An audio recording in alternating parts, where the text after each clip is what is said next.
die ope velde, het die nag die engelekoor, met die blye evangelie uit die hemel aangehoor.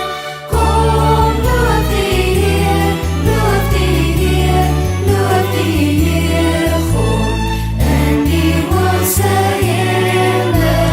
Kom, loof die Heer, loof die Heer, loof die Heer God, in die hoogste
Herders hoor die goeie nuus.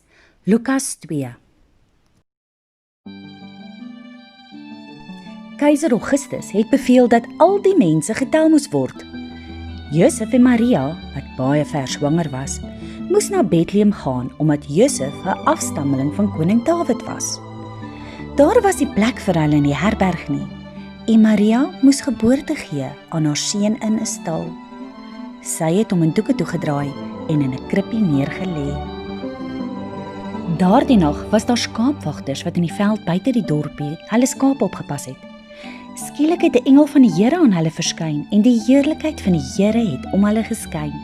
Hulle was vreeslik bang, maar die engel het hulle gerusgestel en gesê: "Moenie bang wees nie, ek bring vir julle goeie nuus wat groot blydskap vir almal inhou. Vandag in Bethlehem, die tuisdorp van Dawid, is die verlosser, ja die Messias gebore, en dit is hoe julle hom sal herken. Julle sal 'n baba wat in doeke toegedraai is, vind wat in 'n krippie lê." Skielik was daar 'n groot menigte van ander engele wat God prys en sê: "Eer aan God in die hoogste hemel en vrede op aarde vir almal en wie hy 'n welbehae het." Toe die engele weg is, het die skaapwagters mekaar gesê: "Kom ons gaan na Bethlehem toe om te sien wat 'n wonderlike ding het gebeur." Hulle het na die dorp toe gehardloop en vir Maria en Josef en die kindjie in die krib gekry, net soos wat die engel gesê het.